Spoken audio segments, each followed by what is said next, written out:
Hello friends, स्वागत है आप सभी का आपके अपने यूट्यूब चैनल पर। दोस्तों, आज मैं आपसे इस वीडियो में जो डिस्कस करने वाला हूं वो मेरे से काफ़ी बार कमेंट के माध्यम से लोगों ने पूछा है कि सर हम जब अपनी छत डालते हैं तो उसकी मोटाई हमें कितनी रखनी चाहिए। आप बोलते हो 5 इंची रखनी चाहिए, तो 5 इंची ही क्यों रखें, क्यों हम 4 इंची नहीं रख सकते। हमने आज से कई साल पहले 20 साल 30 साल 40 साल पहले जब छत डाली थी तो 4 इंची छत डाली थी, उसमें तो कोई दिक्कत नहीं है। अब हम क्यों 4 इंची नहीं रख सकते। ये सारे सवाल थे जो कहीं ना कहीं मुझे लगा कि क्यों ना मैं एक वीडियो बना देता हूँ कि क्यों 5 इंची मैं बोलता हूँ। ये मैं 5 इंची में ही नहीं बोलता हूँ, आईएस कोड भी बोलता है, ठीक है, जो 125 होता है और अराउंड 5 इंची के आसपास ही रहता है।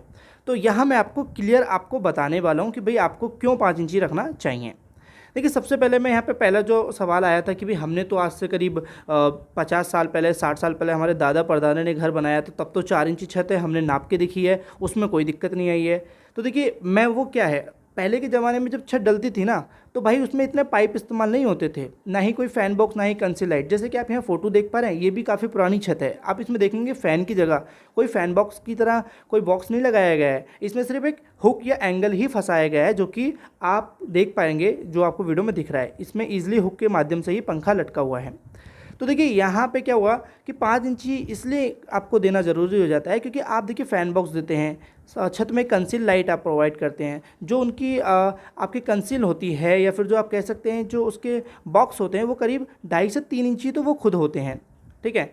और साथ ही आपको स्लैब में 1 इंची कवर देना होता है, आपको 1 इंची नीचे और 1 इंची ऊपर, तो अब 2 इंची हो गया। देन अगर आप 2.5 से 3 इंची का कोई बॉक्स इस्तेमाल कर रहे हैं तो 5 इंची तो यही हो गया आपका। तो आपको ये चीज़ें भी तो लेके चलना होगा ना। अगर आप मान लीजिए कवरिंग प्रॉपर नहीं दोगे तो आपकी सरिया दिखने के चांसेस हो सकते हैं नीचे से, या फिर आप मान लीजिए कि 5 इंची नहीं देते हो और फिर आप स्लोप प्रोवाइड करते हो, तो स्लोप देने में भी तो आपको थोड़ा बहुत कहीं थोड़ी कम कहीं थोड़ी ज़्यादा निकालनी होती है, तभी तो ढलान आता है ना, ऐसा तो नहीं आ जाएगा।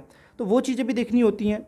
इसलिए यहाँ पे क्या होता है ना कि आपको 5 इंची देना ज़रूरी हो जाता है। लोग बात तो आपको सही थिकनेस की बात करें तो 6 इंची होनी चाहिए, लेकिन फिर भी कुछ लोग 5 इंची भी नहीं देते। इसलिए मैं ये बोलता हूँ, मैंने कुछ साइडों पे विजिट करके ये चीज़ देखी है कि लोग बार 4 इंची छत डालते हैं, 4.5 इंची छत डालते हैं। देन उसके बाद क्या होता है कि आप एक फ़ोटो देख रहे होंगे कि यहाँ पे बारिश की वजह से नीचे आपको पाइप के दिख रहा होगा कि लीकेज सी प्रॉब्लम हो रखी है। तो ये चीज़ें ना हो, इसलिए हम यहाँ पे 5 इंची को रिकमेंड करते हैं कि आप 5 इंची डालें। बट यहाँ पे हो सकता है कि आपके ठेकेदार 4.5 इंची 4 इंची डाल दें, क्योंकि देखिए वहाँ पे मटेरियल भी कम पड़ेगा। ये चीज़ें भी वो हो सकता है कि आपका बेद मटेरियल, तो ये चीज़ें देखें। मैं सब ठेकेदार की बात नहीं कर रहा, पर मैंने ये चीज़ें देखी हैं, क्योंकि कहीं ना कहीं मकान मालिक का ये फीडबैक रहता है कि हमें तो मालूम ही नहीं कि भाई 5 इंची या 4 इंची छत डल रही है, हमने चेक ही नहीं किया। तो ये ध्यान रखें, ठीक है। इसलिए 5 इंची देना जरूरी रहता है। आई होप आपको ये जो भी डाउट थे 4 इंची 5 इंची को लेके वो क्लियर हो गए होंगे। आप रख सकते हैं जो कि 5 से 6 इंची के बीच में रखें, ज़्यादा कम ना रखें। देखिए 4 इंची ना रखें, बहुत कम हो जाएगा। तो आई होप आपको क्लियर हुआ है। वीडियो लाइक कर देना। इसी तरह की आगे वीडियो देखनी तो चैनल को सब्सक्राइब कर लेना, साथ में बेल आइकन को ऑन कर लेना। और भी वीडियोस चैनल पर डली हुई घर बनाने से संबंधित तो जाकर उनको देख लीजिए, काफ़ी हेल्प आपको करेंगे। Thank you for watching video.